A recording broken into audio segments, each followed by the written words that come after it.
Assalamualaikum, welcome back to Yatim Channel. Di video kali ini saya akan share sedikit materi. Ini merupakan permintaan dari salah satu teman. Jadi dia minta untuk share mengenai materi subjunctive ya. Mudah-mudahan materi ini dapat bermanfaat bagi teman-teman untuk referensi belajar. Jadi sebelum kita mulai, jangan lupa klik like dan subscribe video ini untuk membantu perkembangan channel ini.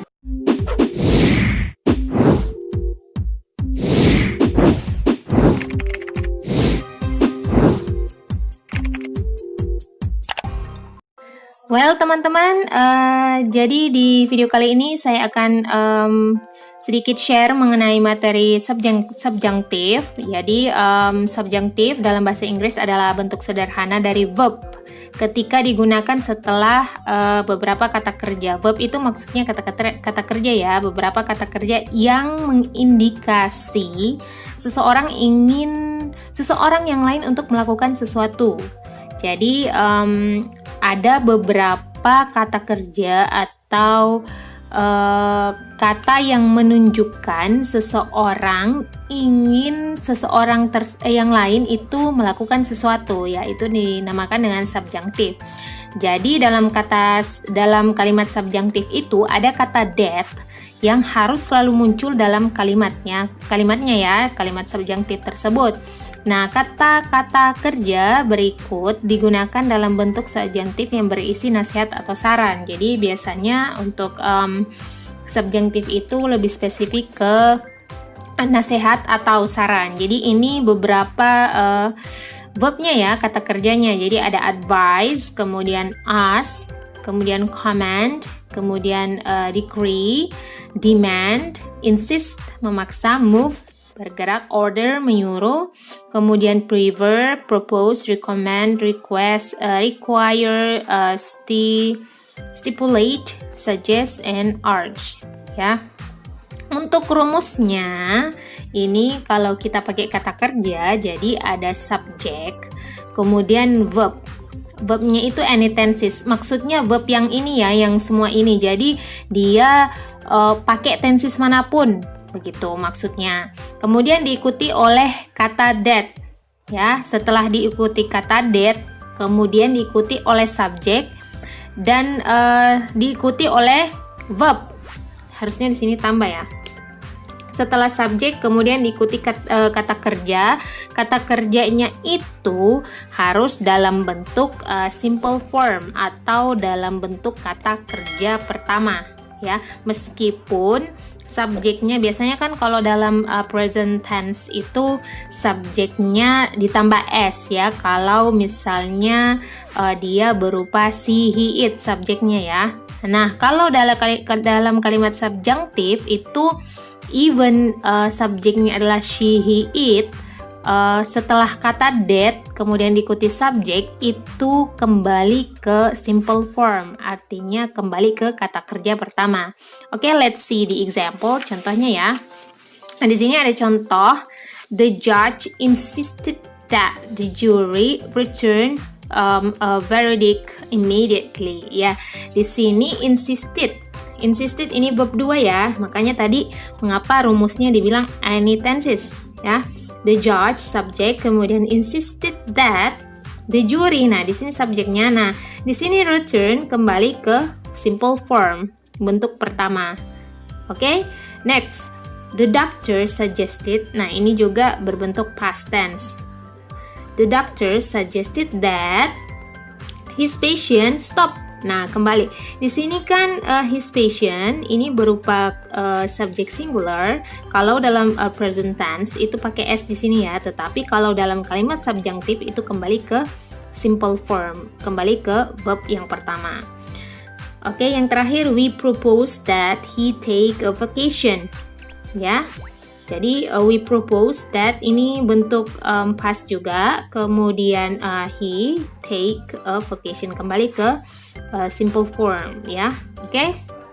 Sekarang kita lanjut ke selain kata kerja ya, ada adjective. Nah, selain kata kerja ada kata adjektif juga digunakan dalam subjunctive. Jadi jenis adjektif yang sesuai dengan subjunctive adalah sebagai berikut. Ada advice, kemudian ada important, kemudian ada mandatory, necessary, obligatory, propose, recommended, suggested, require, urgent, and imperative. Ya. Nah, rumusnya untuk kalau misalnya dia pakai adjektif, kalau tadi pakai verb kan langsung subjek, kemudian verb any tenses that subjek, kemudian ikuti simple form. Nah, kalau dalam adjektif, ya di sini ada subjek, kemudian diikuti to be. To be-nya ini dalam bentuk any tenses juga. Ya, kemudian diikuti oleh adjektifnya yang ini. Setelah itu diikuti oleh kata that, kemudian subjek kembali ke simple form ya. Diikuti oleh verb yang kembali dalam simple form atau verb 1. Kita lihat contohnya.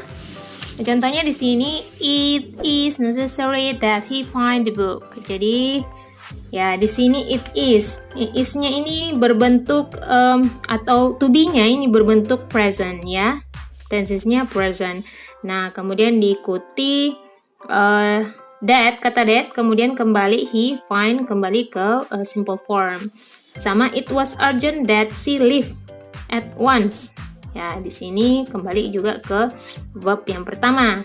Meskipun di sini berbentuk past ya. It was, it has been proposed. Nah, ini juga berbentuk present tense ya. I mean present perfect tense karena ada kata has di sini ya. Verb 3. That we change. Nah, change ini kembali ke verb yang pertama. Oke. Jadi itu materi subjunctive. Teman-teman bisa baca di bukunya, di sini saya tuliskan source-nya Appeal, Michael, and Page. Jadi Cliff TOEFL Preparation Guide Will Dream Like Delhi ya. Teman-teman bisa cari bukunya, banyak kok dijual di toko-toko buku ya. Lanjut ke exercise untuk materi subjunctive. Yang pertama, the teacher demanded that the student left the room. Kira-kira, jadi kita di sini saya lupa kasih ininya petunjuknya. Jadi kita di sini diminta untuk mencari mana subjunctive. Apakah subjunctifnya itu sudah benar sesuai dengan polanya atau tidak ya? Kemudian jika tidak sesuai, kita diminta untuk rubah yang mana yang tidak sesuai. Oke? Kembali ke nomor 1. The teacher demanded that the student left the room. Kira-kira mana yang salah, teman-teman? Oke, ya. Di sini kembali ini subjeknya ya. Left harusnya di sini leave. Kembali ke bentuk pertama. Jadi the teacher demanded that the student leave the room. Lanjut nomor 2. It was urgent that he called her immediately. It was urgent. Nah, saya lupa tadi ya, di sini ini subjunctifnya ya. Kemudian it was urgent. Ini yang ini ya verbnya ya. Kemudian ini adalah adjective. Biar jelas. Oke, he called. Di sini harusnya dia dalam bentuk simple form. Harusnya di sini call. Jadi it was urgent that he called her immediately. Lanjut ke yang ketiga. It was very important that we delay discussion. Apakah ini sudah benar? Oke, di sini it was very important, ini adjektifnya ya. Important that we delay discussion. Ini sudah benar ya. Ini verb 1. Oke. Next, nomor 4. It intends to move that the committee suspends discussion on this issue. Jadi dia menginginkan untuk ya, intends to move that the committee ya. Ini verbnya ya, intensnya. Kemudian the committee adalah subjeknya. Subjek, maaf ya, coret-coret, nggak apa-apa ya, biar jelas. Suspense, nah di sini nggak usah pakai s, suspend aja ya, bentuk pertama. Jadi she intends to move that the committee suspend discussion on this issue. Yang nomor terakhir, the king decreed that the new laws took effect the following month. Jadi kira-kira mana yang salah? Atau sudah betulkah kalimat ini? Nah, kita periksa ya. The king decreed that, ini verbnya, kemudian that, kemudian the new laws. Nah, ini adalah subjeknya. Ya, took. Bentuk pertama dari took apa? Oke, karena ini verb 2 ya dia pakai. Harusnya pakai verb 1, harusnya take. Take, took, taken. Jadi saya tuliskan ya biar jelas, ini verb 1, ini verb 2, kemudian ini verb 3. Jadi sebenarnya bahasa Inggris itu teman-teman gampang aja, yang penting kita udah paham. Dan untuk belajar grammar itu teman-teman mulai harusnya memang dari dasar ya, dari base itu kayak dibilang pondasi dari bahasa Inggris itu. Yang penting kita belajar. Ini untuk teman-teman yang belajar bahasa Inggris, khusus untuk misalnya yang mau belajar tentang ya kerjakan soal apa dan sebagainya ya. Tapi anyhow, maksudnya bagaimanapun kalau kita belajar bahasa itu memang kita harus belajar dari base-nya, formnya. Jadi yang pertama harus kita pelajari adalah ya jenis-jenis kata, kemudian naik ke frase, kemudian klausa, kemudian naik ke kalimat. Jadi di beberapa video saya juga sudah jelaskan ya pentingnya belajar grammar itu. Tapi sebenarnya untuk belajar bahasa itu sih tergantung kebutuhan teman-teman sekalian ya. Kan ada yang bilang, ngapain belajar grammar, aku mau yang penting kan bisa komunikasi ya. Itu tergantung. Jadi kalau misalnya memang teman-teman mau belajar bahasa hanya untuk berkomunikasi ya langsung speaking aja nggak masalah. Tapi tetap perhatikan grammarnya, karena kalaupun misalnya kita ngomong kemudian tidak sesuai structure, karena kan setiap bahasa itu kan punya structure sendiri, punya rumus-rumus sendiri. Jadi kalau misalnya teman-teman ngomong kemudian tidak sesuai structure atau bahasa, itu kan akan menjadi misunderstanding ya. Jadi komunikasi tidak akan berjalan lancar ya. Itu saja ya untuk materi subjektif. Jadi teman-teman yang sudah request untuk materi subjektif, mudah-mudahan dapat menjawab curious atau rasa penasaran teman-teman mengenai subjektif. Oke? Well, itu tadi materi ya teman-teman. Semoga video ini dapat bermanfaat, dan teman-teman jangan lupa klik like dan subscribe video ini serta aktifkan lonceng notifikasi agar teman-teman mendapatkan notifikasi ketika saya mengupload video yang terbaru. Oke, thanks for watching. See you in the next video. Assalamualaikum warahmatullahi wabarakatuh.